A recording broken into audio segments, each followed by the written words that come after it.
I, Siva Janata, Deputy Mayor, call to order this regular meeting of the Township Committee of the Township of Morris this Wednesday, January 21st, 2026. The time is now 7:02 p.m. This meeting is being held in accordance with the Open Public Meeting Act, and adequate notice of this meeting has been provided as required by law. Specifically, notice of this meeting was emailed to the Daily Record and Morris Newsbee on January 8th, 2026. And posted on the Township of Morris website. The agenda and resolutions for the meeting are available on www.morristwp.com under Agenda Center. Certain portions of this meeting may be closed to the public for purpose of personnel and/or other matters as outlined in the Sunshine Law. Notice to members of the governing body and township staff. Any use of electronic devices during this meeting shall be used solely for the purpose of township business, and any communications are subject to the Open Public Records Act. Roll call, please. Madam Clerk. Mr. Griselle. Here. Mr. Jorfi. Here. Mr. Ravitz. Here. Mr. Janata. Here. And Mayor Gariglia is absent. Yeah. And maybe rise and join with the Pledge of Allegiance. I pledge allegiance to the flag of the United States of America and to the republic for which it stands, one nation, under God, indivisible, liberty and justice for all.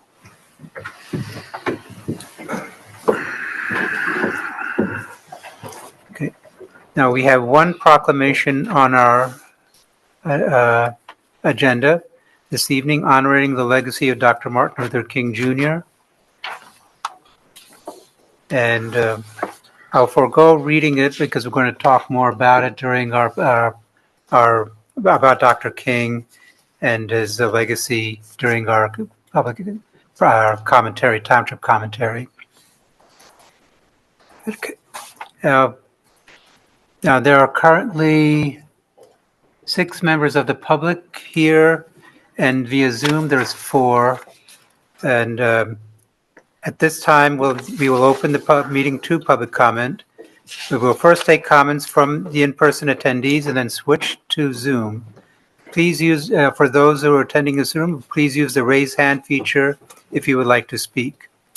Okay, please state your name and if you're a resident or non-resident for the record before speaking. Please note that comments are limited to 5 minutes per speaker. If you have questions you would like to have answered, your remaining time to speak will be yielded back for this purpose. Is there a motion to open the public comment section? Second. Okay, seeing no, okay, is anybody there? Mr. Schachter? Voice vote. All in favor. All in favor? All in favor. Aye. Aye. Thank you. Just wanted to say Happy New Year to everybody. And my name is Charlie Schachter. I live at 10 Raleigh Court in Morris Township, New Jersey. I was here last month talking to you about gas leaf blowers and the evidence that tells us that they are hazardous to our health for both air and noise pollution. And at the time I mentioned that I've started a petition. I just wanted to update you on those numbers. I had about 50 signatures before. I'm now up to 114 people that have agreed that the township should take some sort of action. When we spoke about this matter last month, I suggested the idea of giving the committee a presentation that would take about 20 minutes approximately, with maybe 5 or 10 minutes for Q&A afterwards. I believe the mayor, Donna, agreed at the time that we could do that. I just wanted to follow up and just see if we could actually, I don't know what the mechanism is for getting that on the schedule. So I guess I'd like to ask a question, which is how can I get myself on the schedule, on the agenda, and your schedule for providing some sort of a presentation to you? She needs a 70-minute request and we'll be with you. Okay, Charlie, you can send an email request to us and it'll be under review for that, and we'll let you know. Will do. Okay. Thank you so much. Appreciate it. Thanks, Charlie. Okay, next. Your name? Hi, so I'm Jennifer Nielsen from 17 Egbert Avenue in Morristown, and I would just like to speak in favor of some kind of ordinance to control leaf blowers. I was in Maplewood when we got one passed, or when I worked for Soma Action advancing it. I did not get to experience the pleasure of the peace and quiet that resulted, but my friends that still live there rejoice in how peaceful it is now. I did work on a plastic bag ban, and there was a lot of drama and opposition until it was passed, and then it was all fine. And I get the impression that that's the same thing that happened with the leaf blower, which is a total ban in Maplewood. I'd also like to say that I spent most of my career in public health, protecting the health of the most vulnerable. And I think there's a parallel here, because the people who operate these things day after day are among our most vulnerable community members. I think they don't know what risks they're taking to their lungs and their hearing operating these machines, and they deserve our protection. And of course, it's a public health hazard for all of us. And I think my husband is going to talk a little bit about the noise pollution that we endure from our neighbors. Yeah, can I make a suggestion? And I don't know how the committee feels. So we passed there was a temporary ban passed in one of my other towns, and Livingston didn't pass one, and North Carl didn't. But I think they started with the Environmental Commission. I know that those meetings are open to the public, and it might be a good forum to have a conversation there. And in those towns, the Environmental Commission made recommendations to the committee with sample ordinances varying from total bans, seasonal bans, partial bans, 2 cycle, 1 cycle noise. So that may be a better way to start, perhaps going to the Environmental Commission if they're open to the public, which I believe they are. Yeah.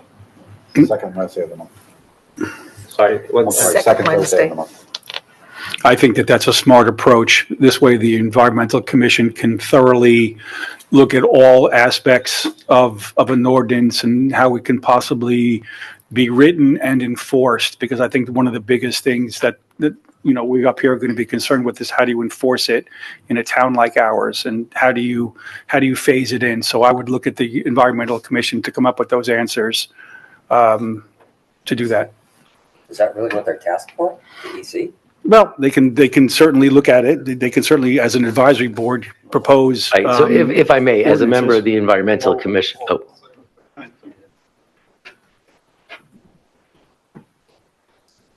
Already spoken. Okay, you can wait. Was there anybody else in person?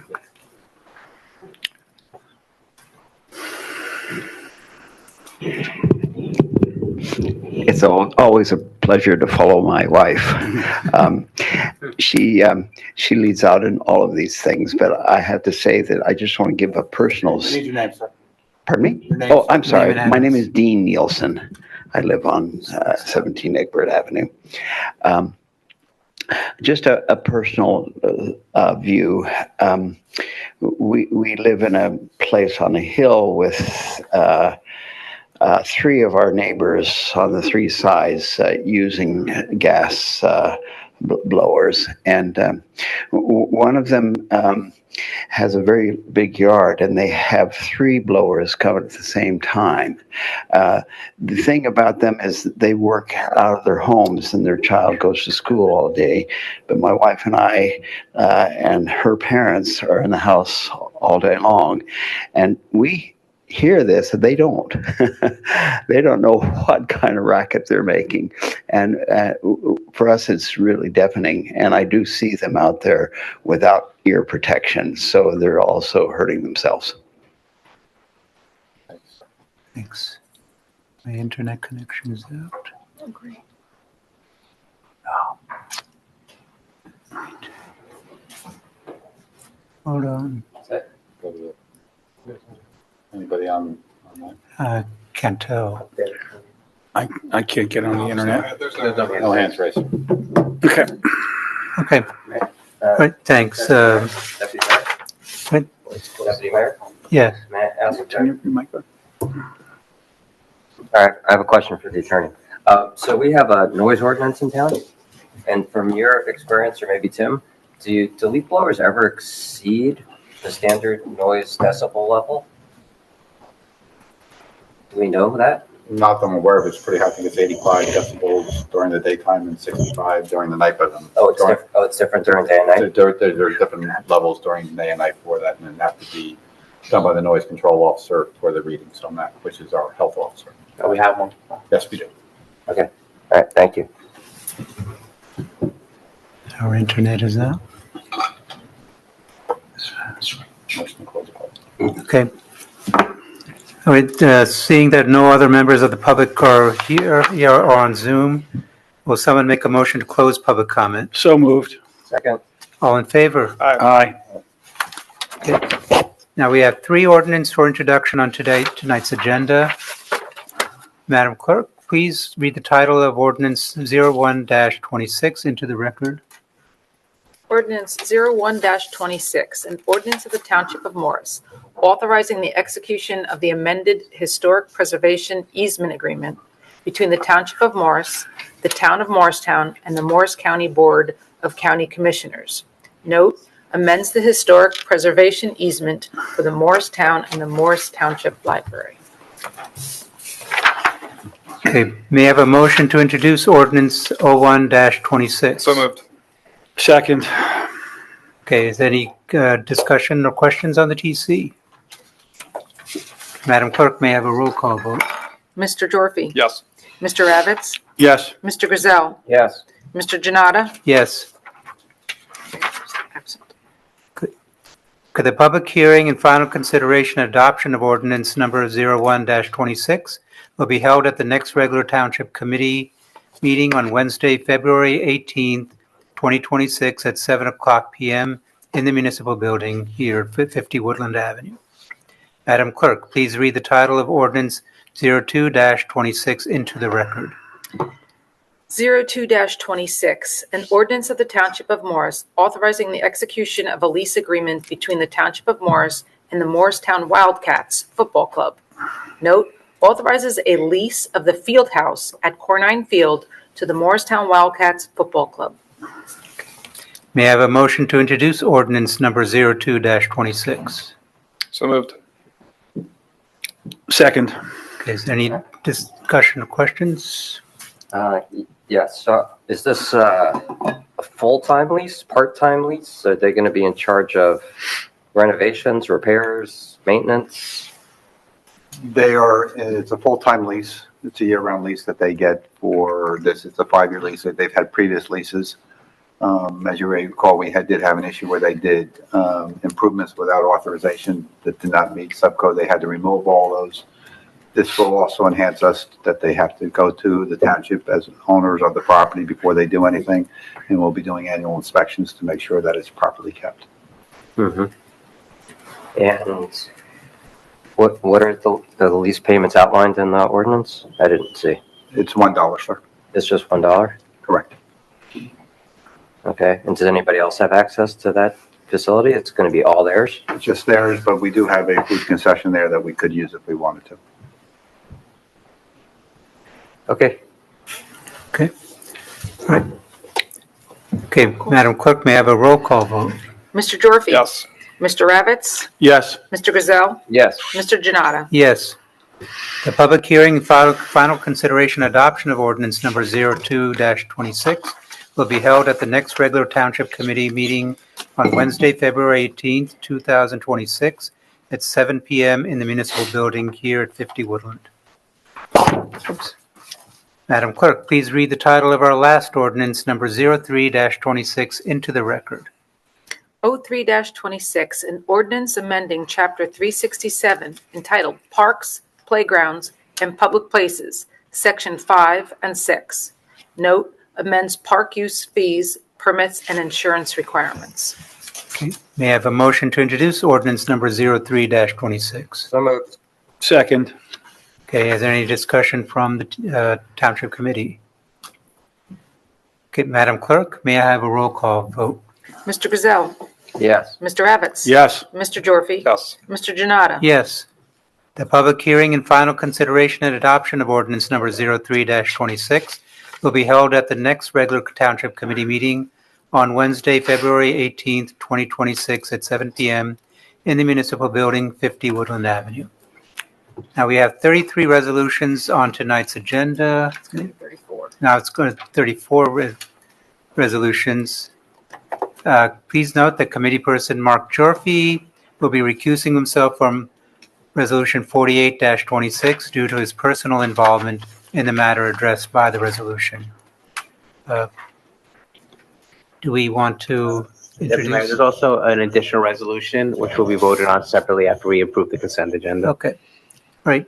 May I have a motion to approve resolutions numbers 16-26 through 47-26 by one motion? So Sorry, what about this 149? That'll be we're going to afterwards. do that separate. We're going to do this separate? Okay. A motion So moved. second. Second. Madam Clerk, may I have a roll call vote? Mr. Ravitz? Yes. Mr. Jorfy? Yes. Mr. Gazelle? Yes. Mr. Janata? Yes. Okay. May I have a motion to approve resolution number 48-26? Abstaining, Mr. Jorfy? So moved. Second. Okay. Madam Clerk, may I have a roll call vote? Mr. Gazelle? Yes. Mr. Ravitz? Yes. Mr. Janata? Yes. And Mr. Cantor, you want to introduce the 49-26. 49-26? Yes, so I'll defer to our business administrator, Mr. Quinn, but coming out of closed session, we have an additional resolution, Resolution 49-26. It's a resolution authorizing the Township of Morris to apply for and accept the grant from the New Jersey Department of Community Affairs for improvements to Hayward Field Playground. Mr. Quinn, do you want to give some background?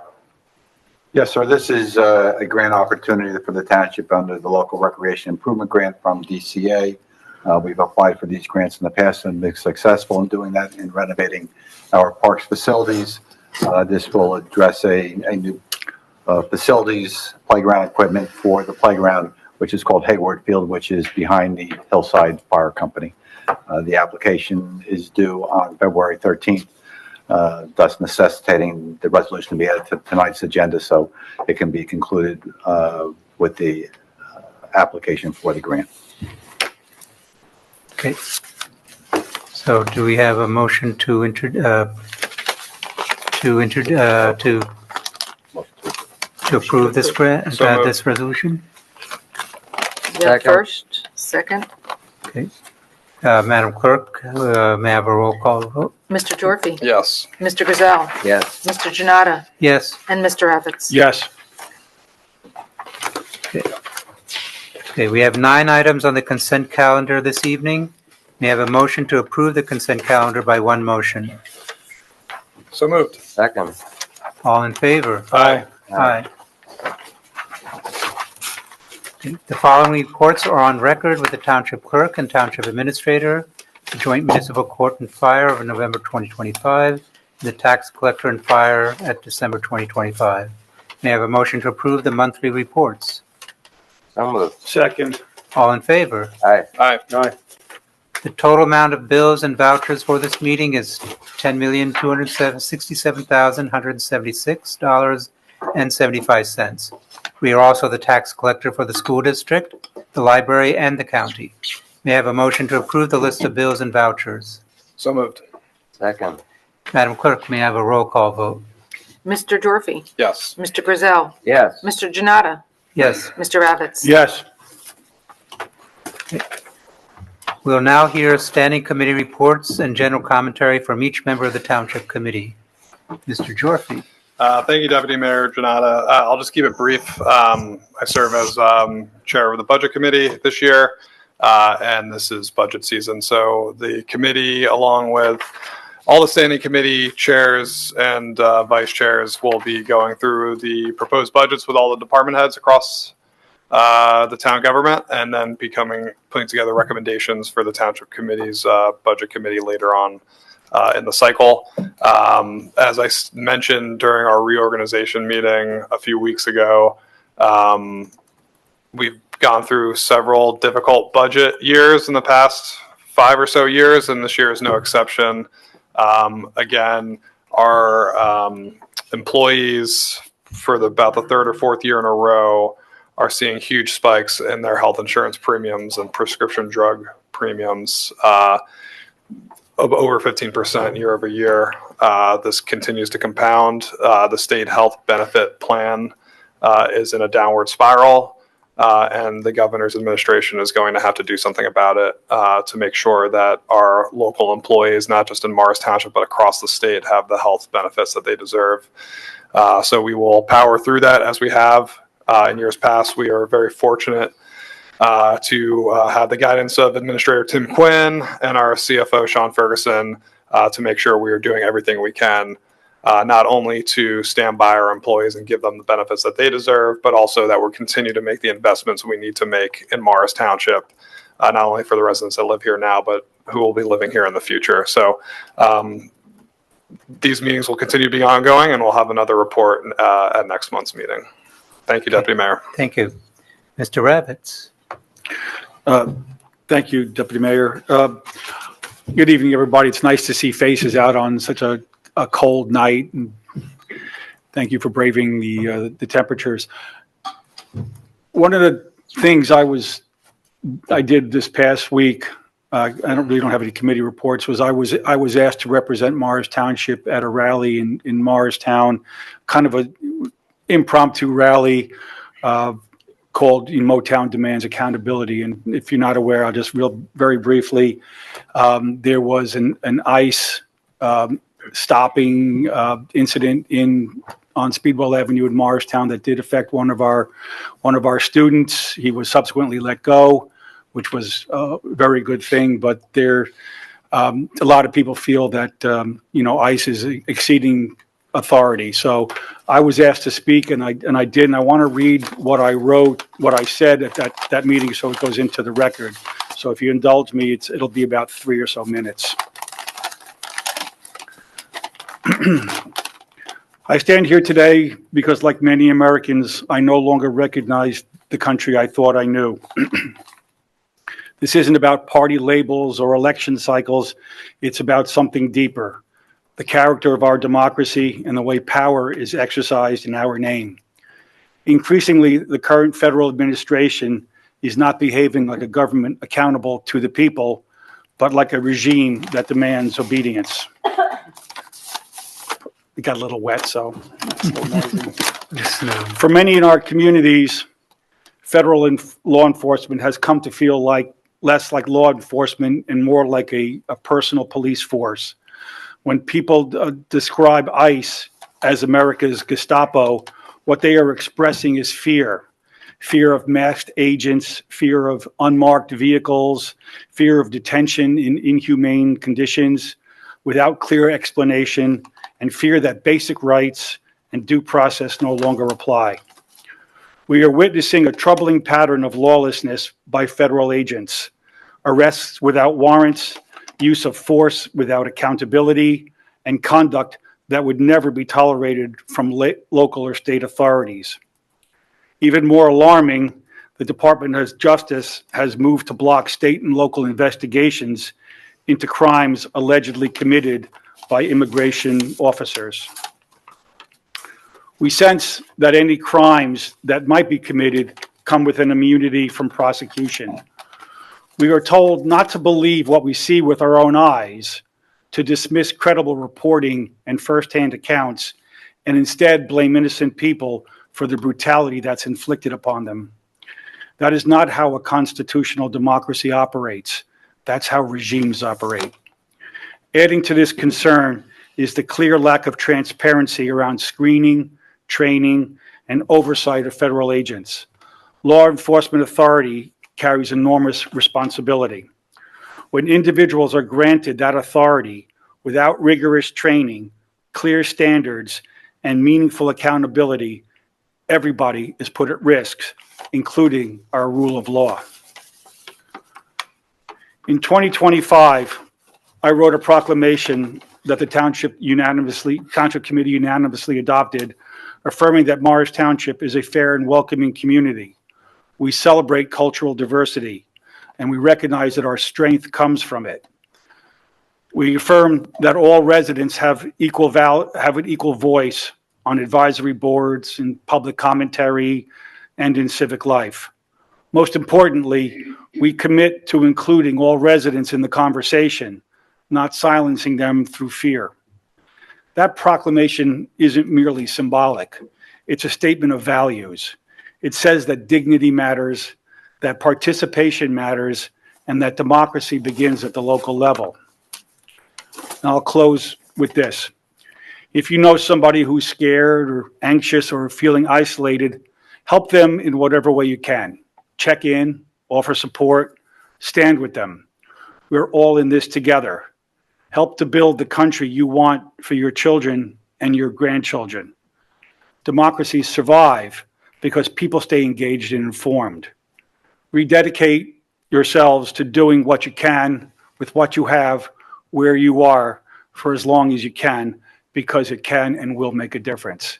And I think that that was very appropriate also for something that Martin Luther King Jr. would have applauded in his time, because apparently this country could be seen as backsliding into the pre-civil rights era. So it was important that I spoke. It's important that I read this into the public record for our residents to understand that this township committee is going to do all we can to protect you, the residents, from things that are, well, whatever we can control, we're going to protect you from. So on that, I will hand it back to Mr. Janata.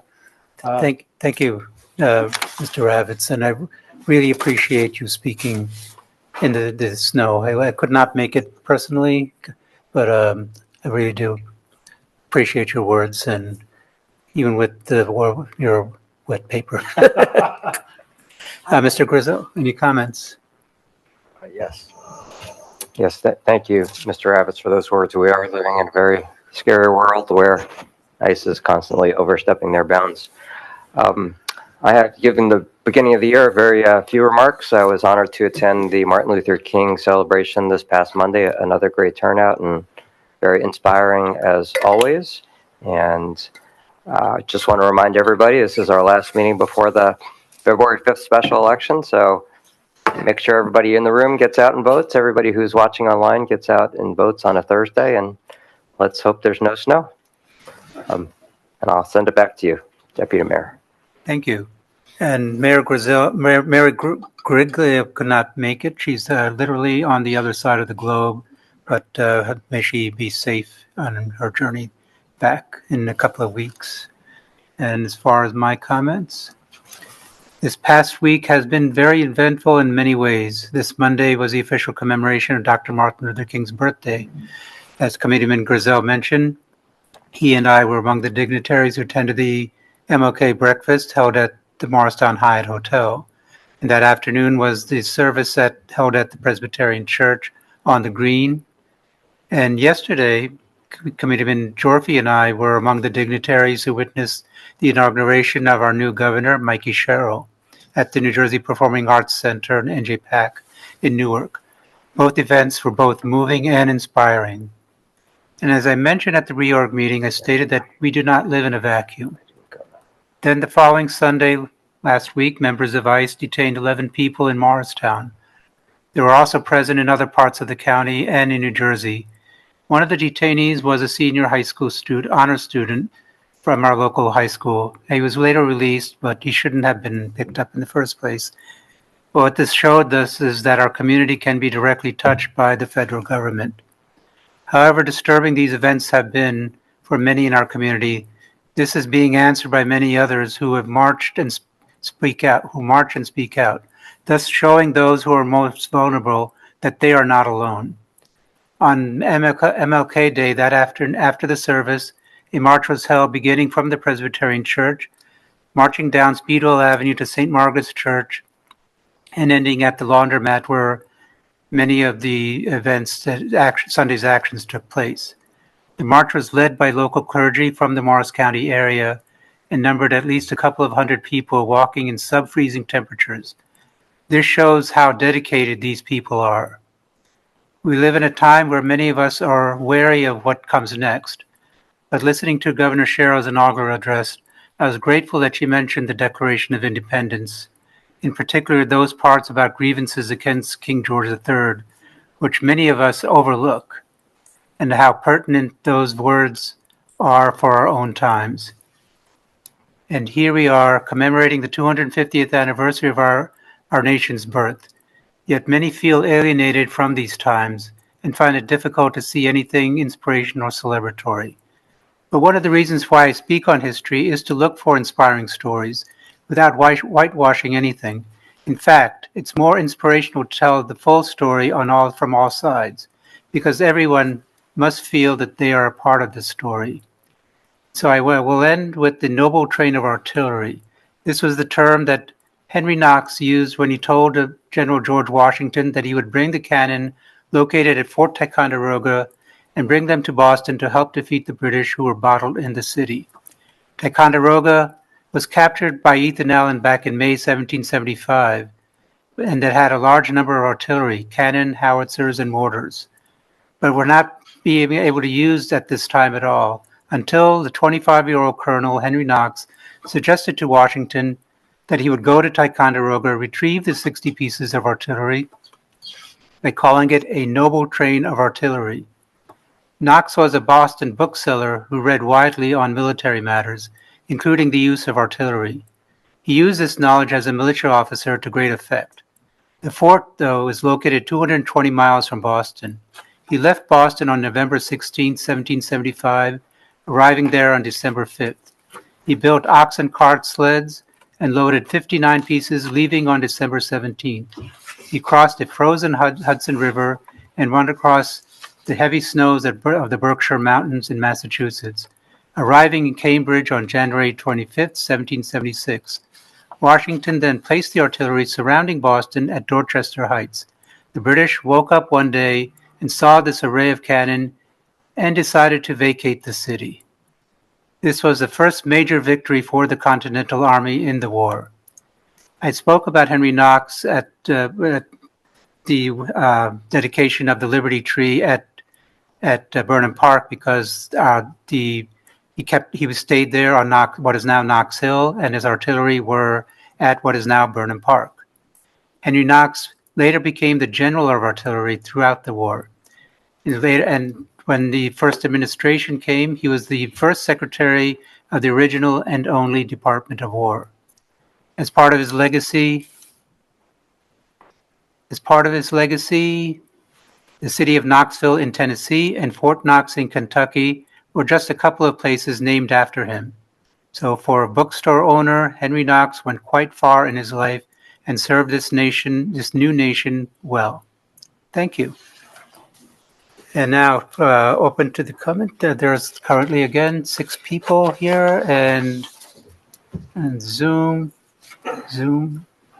4 people on Zoom. And at this time, we'll open the meeting to public. I'll make a motion to open the public comment. Yes. Okay, all in favor? Aye. Okay, we'll first take comments from the in-person attendees, if anybody wants to speak.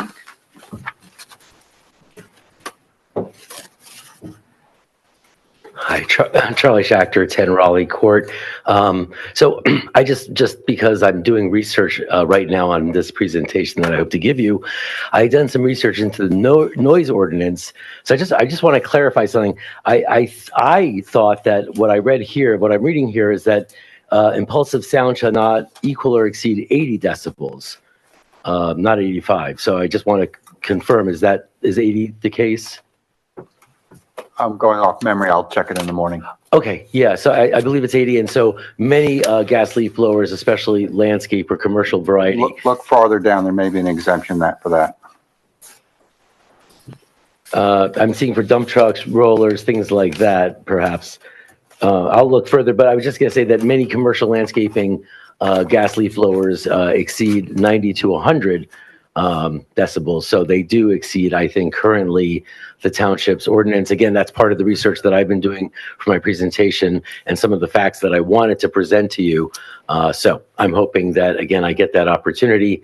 And, and one more thing. So I am a member of the Environmental Commission, and quite frankly, I didn't think I could rise to this level of advocacy as part of the Environmental Commission. I'm not sure that that's its role. My impression on my 3 or 4 years on the commission has been that it's more of an advisory role and about reviewing, doing environmental reviews. I'm really sort of advocating. I'm being an advocate here, and I just didn't feel like it was appropriate for me to do that in my role in the Environmental Commission, and that's why I've been doing it independently as just a regular resident. But I will go back to the EC and I will talk to Brian, who I know is very supportive of my of what I'm thinking here. In fact, everybody on the Environmental Commission I know is, but I'll talk to them about how we can work together. That's it. Thank you. Thank you for your time, and I appreciate your listening to me about all of this. Thanks, Charlie. All right. We appreciate Charlie. And is anybody else in the public? In person? Is there anybody on Zoom?